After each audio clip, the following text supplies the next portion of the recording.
မင်္ဂလာပါအဲ့တော့မနေ့ကတော့ကျွန်တော်အီတလီနဲ့မြောက်အင်္ဂလန်ပွဲမှာဒါကျွန်တော်အီတလီကြေးအောင်မယ်လို့ဒါကျွန်တော်ပြောခဲ့တယ်ပေါ့နော်အဲ့တော့ brother တို့အားလုံးအီတလီ body နဲ့အဆင်ပြေခဲ့တယ်ပေါ့အဲ့တော့ဒီနေ့ညမှာလည်းဒါကျွန်တော်အင်္ဂလန်နဲ့ဥရုဂွေပွဲကိုဒါကျွန်တော်တပွဲကောင်းပြောပေးပါပေါ့နော်အဲ့တော့အင်္ဂလန်နဲ့ဥရုဂွေပွဲကဒါကျွန်တော်ဒါချစ်ချီရဲ့ခြေစမ်းပွဲပေါ့နော်ဒါလက်စီဝင်ပါလေဝင်းမှာကံပါပေါ့အင်္ဂလန်ရဲ့ဝင်ပါလေဝင်းမှာအဲ့တော့အင်္ဂလန်ကဒါကျွန်တော်ကမ္ဘာအဆင့်သတ်မှတ်ချက်နံပါတ်5စီပြီးတော့ဥရုဂွေကတော့ဒါကျွန်တော်ကမ္ဘာအဆင့်သတ်မှတ်ချက်ဟိုနံပါတ်19မှာရှိတယ်ပေါ့နော်အဲ့တော့ပထမဆုံးနေတဲ့ဒါဒီညမှာအင်္ဂလန်ရဲ့ဖွင့်လှစ်မှုကဒါကျော်ဒီ body weight 1.5ပေါ့နော် body weight 1D ပဲထားပါတော့ကိုမွန်စီကတော့ဒါကျော်2.85ဆိုဖွင့်လှစ်လာတာပေါ့နော်ကျွန်တော်အမြင်ကတော့ဒါကျွန်တော်အင်္ဂလန်ရဲ့ဖွင့်လှစ်မှုရဲ့ဒီတစုံလုံးတော့ဒါကျွန်တော်တိတ်ပြီးသဘောမကျဘူးပေါ့နော်ဒါ body ရောကူကောင်းအနေထားမှာဘာကြောင့်လဲဆိုတော့အင်္ဂလန်အနေနဲ့ကဒီထက်ပို့ပေးတော့ပေးလို့ရတဲ့အနေထားမျိုးဖြစ်နေနော်ဒီညမှာလည်းဒီပွဲကဒါလူစိတ်ဝင်စားတဲ့ပွဲဆိုတော့အဲ့လိုပြောမယ်ဆိုရင်လည်းတချို့ကပြောလဲပေါ့နော်ဘရာဇီးတော့အိမ်ဝင်းမှာဒီလောက်စီပဲပေးခဲ့တယ်အင်္ဂလန်ဒီလောက်စီပဲပေးလို့ရတယ်ဖြစ်တာပေါ့နော်ဒါပေမဲ့ဒီအင်္ဂလန်နဲ့ဘရာဇီးဆိုတာဒီဇီကွက်အနေထားမှာရောဘယ်လိုဖြစ်အင်္ဂလန် level 10ခုမြင့်နေတာအတင်းလုံးဒါကျွန်တော်ပြောလို့ရအောင်နော်အခုကမှအင်္ဂလန်ကွင်းဖြစ်နေတဲ့အတွက်ကြောင့်ပေါ့အဲ့တော့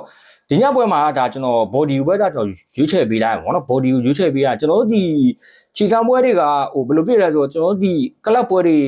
ကျွန်တော်တို့အနှောင်းပိုင်းရောက်လာတဲ့ခါကျရင်ဗျเนาะအရန်လူတွေထုတ်ကန်တာများတယ်အရေးမပါတဲ့လူတွေเนาะနောက်တစ်ချက်ကဒီကျွန်တော်တို့ဒီကစားသမားတွေကတိတ်လိုက်ပြီးမကန်တဲ့အနေထားမျိုးတွေ့တယ်เนาะဒီ3လပိုင်း4လပိုင်းလောက်မှာနိုင်ငံပွဲတွေဝင်ဘာကြောက်လဲဆိုတော့ဒါကျွန်တော်တို့ဒီတချို့ကစားသမားတွေဆိုဒီအမှတ်ပေးမှာရေးကြီးတဲ့အချိန်တွေရှိတယ် club တင်ရန်ဒါကျွန်တော်တို့ဒီနိုင်ငံတင်းမော့ဖိအားပေးတဲ့အနေထားတွေရှိတယ်တွေ့ရတာပေါ့နော်နောက်ပြီးတော့ဒီချန်ပီယံလိရှိတဲ့ကစားသမားတွေကြတော့ပိုပြီးဆိုးတာပေါ့အဲ့တော့ဒီညမှာအင်္ဂလန်ကြေးအောင်မလားဆိုရင်တော့ကျွန်တော်အနေနဲ့ကတော့ဒီအင်္ဂလန် body ကိုကျွန်တော်မကြိုက်ဘူးဗျာနော်ဘာဖြစ်လို့ဆိုတော့အင်္ဂလန်ကဒီဘယ်လိုပြောမှ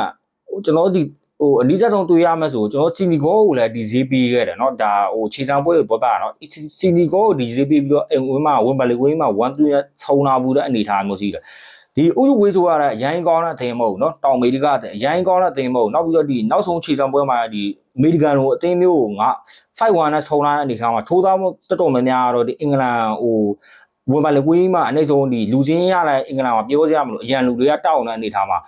ထိုးသားတော့နင်နာတော့ဒီဝင်ပါလေဝင်းမှာအင်္ဂလန်တကူလောက်ကတ်နိုင်မယ်လို့တော့တွေးထားတဲ့ပုံစံမျိုးဘူဂီဖမ်းလာတယ်လို့ဒါကျွန်တော်မြင်တယ်เนาะဘာဖြစ်တဲ့ဘယ်လိုကြောက်ချစ်ကြည်ရတော့ချစ်ကြည်ပွဲမျိုးသွားတဲ့ပွဲတွေကိုတတိထားရတာပေါ့เนาะအဲ့တော့ဒီညမှာတော့ဒါကျွန်တော်ရဲ့ရွေးချယ်မှုတော့အင်္ဂလန်ကြေးမအောင်နိုင်ဘူးလို့ဒါကျွန်တော်မြင်တာပေါ့နှစ်ကိုမပြတ်နိုင်ဘူးဒါကျွန်တော်မြင်ရတော့ကျွန်တော်ဥရုဝေးဘော်ဒီကိုကျွန်တော်သဘောကျတာပေါ့เนาะအဲ့တော့အင်္ဂလန်အကယ်၍နိုင်ခဲ့မယ်ဆိုတော့ဒါကျွန်တော်တို့ဒီ1-0လောက်ပဲဂိတ်ကုံလို့ဒါကျွန်တော်မြင်တာပေါ့เนาะဂိုးပေါင်းစီကတော့နည်းနည်းကျွန်တော်မပြောဘူးအဲ့တော့ဒီညအင်္ဂလန်နဲ့ဥရုဝေးချစ်ကြည်ရဲ့ခြေစမ်းပွဲမှာဒါကျွန်တော်ဘီစာရဲ့ဥရုဝေးဘော်ဒီကိုကျွန်တော်သဘောကျတာပေါ့เนาะဒါတော့အားလုံးအဆင်ပြေကြပါစေ